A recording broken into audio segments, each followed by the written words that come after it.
प्रामुख्याने काही सुधारणा ज्या आहेत तर त्या मांडल्या जातील आणि त्याच्यावर चर्चा होईल. भरपूर वेळ दिलेला आहे आज लोकसभेमध्ये आणि राज्यसभेमध्ये उद्या येणार आहे आणि आम्ही प्रतीक्षेत आहोत. तुम्ही बोलणार आहात भाजपच्या हो. वतीने, तुमचं नाव आहे. कोणकोणते असे मुद्दे आहेत की जमेच्या बाजू आहेत, कोणते बदल होणार आहेत ज्यामुळं मुस्लिम समाजाला फायदा होणार आहे, तसं ते विरोध करतायत, मात्र वस्तुस्थिती काय आहे, कोणकोणते मुद्दे महत्वाचे आहेत या विधेयकात? मी तुमच्या सगळ्यांच्या माध्यमातून आवाहन करू इच्छिते मुस्लिम समाजातल्या बंधू भगिनींना की हा कायदा जो आहे हा तुमच्या सगळ्यांच्यासाठी येतोय, तुमच्या हक्कांच्या संरक्षणासाठी येतोय. मुस्लिम समाजामध्ये आज 72 प्रकारच्या जाती जमाती आहेत. आता या वक्फ बोर्डावर प्राबल्य कोणाचं आहे? वक्फ बोर्डावर अनेकांचं प्रतिनिधित्व असावं, ओबीसी समाजाचं असावं. आता पसमंदा समाजाचे डॉक्टर फैयाज अहमद फैज जेपीसी मध्ये आले होते, त्यांना हाकलून देण्याची विडा उचलला होता, अनेकांनी त्यांना बोलू दिलं नाही. अशा प्रकारे जर वक्फ बोर्डाचं काम चालत असेल की विशिष्टच प्रतिनिधित्व हवं, इतरांना आम्ही प्रतिनिधित्व देणार नाही, तर हे आतापर्यंत होत राहिलं आणि अनेक मिसकंडक्ट, फायनान्शियल मिसकंडक्ट आणि इतरही प्रकारच्या एक इलिगल ऍक्टिव्हिटीज त्या ठिकाणी चालत होत्या. तर असं होऊ नये यासाठी मॅनेजमेंट अतिशय चांगल्या पद्धतीने व्हावं वक्फ बोर्डाचं आणि त्याचा उपयोग हा इतर अनेक म्हणजे त्या समाजातल्याच इतर अनेक जाती जमातींना व्हावा यासाठी म्हणून त्यांचं सुद्धा प्रतिनिधित्व, महिलांचं प्रतिनिधित्व हे सुद्धा त्याच्यामध्ये घेण्यात आलेलं आहे. प्रामुख्याने आणखीन एक बदल महिलांसाठीचा मी सांगते की वक्फ अलाल औलाद याच्यामध्ये एखाद्या व्यक्तीच्या मृत्यूनंतर त्याच्या पश्चामध्ये त्याची संपत्ती जी आहे, इतरही धर्मामध्ये आपण बघतो की त्यांची संपत्ती त्यांच्या घरातल्या त्यांच्या समजा पत्नीला असेल, त्यांच्या अनाथ मुलांना असेल, तर ही त्यांना ती दिली जाते. त्यांना त्यांचे संरक्षण, त्यांच्या हक्कांचं संरक्षण करून मगच काय जे आहे तो वक्फ बोर्डाने निर्णय घ्यायचा आहे. सगळी संपत्ती वक्फ बोर्डाला जाणार नाही, तर विधवा महिला, परित्यक्ता महिला, अनाथ मुलं यांचं सुद्धा हक्कांचं संरक्षण, त्यांच्या मालमत्तांच्या हक्कांचं संरक्षण हे त्या ठिकाणी करण्यात आलेलं आहे. अतिशय चांगले निर्णय या ठिकाणी घेतलेले आहेत. प्रामुख्याने सांगायचं तर ट्रिब्युनल जो निर्णय आजपर्यंत फायनल असायचा, 1995चा कायदा असेल, 2013चं अमेंडमेंट असेल, याच्यामध्ये त्याच्यात स्पष्टपणे असा उल्लेख होता की tribunals decision will be final, full and final. अशा वेळेला असं व्हायचं की जो ॲग्रीव्ड आहे, जो बाधित व्यक्ती आहे, पीडित व्यक्ती आहे, त्या व्यक्तीला कुठेही जाण्याचा एक चान्स राहायचा नाही किंवा त्याला संधी मिळायची नाही, तर ती व्यक्ती हायकोर्टामध्ये जाऊ शकणार आहे, न्याय मागू शकणार आहे. त्यामुळे अशा सगळ्या चांगल्या गोष्टी आहेत.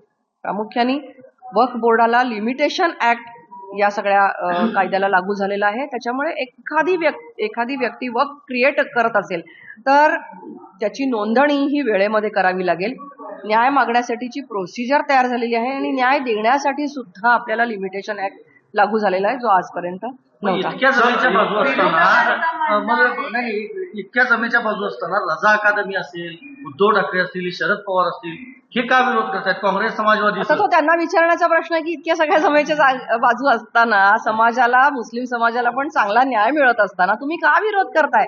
विरोध करण्यासारखी एकही गोष्ट याच्यामध्ये नाही. त्यामुळे माझं आवाहन आहे, विरोधकांना सुद्धा माझं आवाहन आहे की हे बिल व्यवस्थितपणे पास होऊ द्या.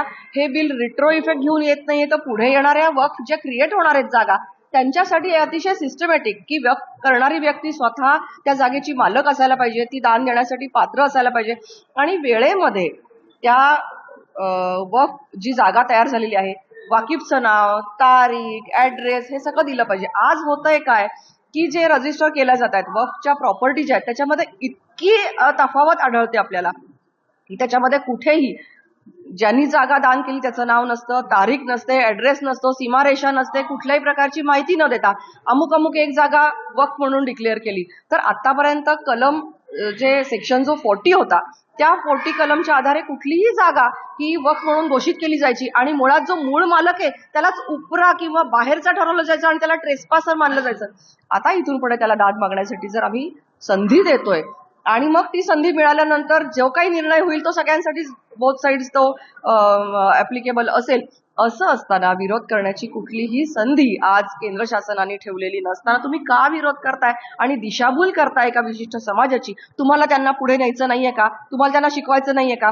वक्फ मालमत्तांच्या जागांचा उपयोग करून हॉस्पिटल्स, शाळा, कॉलेजेस काढून त्यांना शिकवून त्यांना आणखीन काहीतरी त्यांच्या पदरी पडेल याच्यासाठीच्या सुविधा निर्माण करायच्या नाहीयेत का? तुम्ही का विरोध करताय? त्यांना अडाणीच ठेवायचं, त्यांच्या मतांचा गैरफायदा घ्यायचा आहे?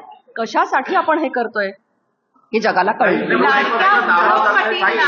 लाडक्या उद्योगपतींना सपोर्ट करण्यासाठी जे आहे वक्फ बिल आहे सुधारणा घेऊन येत आणि आहे याला असं जोडून विरोधकांचं सांगणं आहे. आणि याला जोडून एक हिंदुत्वाचा आणि वक्त काही संबंध काही संबंध नाही. बरं नसेल ना, हिंदुत्वाचा नसेल आणि मुस्लिमांचा नसेल, हा लँड इश्यू आहे, हा लँड इश्यू आहे. मग जर सगळे लँड इश्यूज जर सिव्हिल कोर्टामध्ये जातात तर तुम्हाला कोर्टात जायला अडचण काय आहे? तुम्हाला काय ट्रिब्युनल लागतं? आज 52 मुस्लिम कंट्रीज आहेत, कुठे ट्रिब्युनल आहे सांगा? कुठे धार्मिक ट्रिब्युनल आहे सांगा? आज आपल्या देशामध्ये सुद्धा अनेक वेगवेगळे ट्रिब्युनल्स आहेत. कुठल्या ट्रिब्युनलचा निर्णय फायनल मानला जातो सांगा? कुठल्याही ट्रिब्युनलचा निर्णय हा फायनल नसतो, पण हा रिलिजियस ट्रिब्युनलचा निर्णय मात्र फायनल असेल. मग हा जर धार्मिक मुद्दा नाही, ही जर सेक्युलर कंट्री आहे असं तुम्ही मानता, तर मग सगळ्यांसाठी सारखा नियम का नाही? हिंदूंमध्ये जर लँड डिस्प्यूट झाले, ख्रिश्चनांमध्ये जर का लँड डिस्प्यूट झाले तर ते कोर्टात जाणार. आणि मुस्लिमांच्या संदर्भातली जी जागा आहे, इथे लँड डिस्प्यूट झाले तर ते मात्र ट्रिब्युनलमध्ये जाणार आणि ट्रिब्युनलचा निर्णय हा फायनल आहे आणि तो मान्य नसला तरी मान्य करावा लागणार. याला कुठला अर्थ आहे? नाही, इम्तियाज जलील तेच म्हणतायत. त्यांचं असं म्हणणं आहे वक्फ बोर्डाची संपत्ती ही मुस्लिम समाजाची आहे आणि जर हे विधेयक मंजूर झालं तर कोर्टात जाऊ देत ना.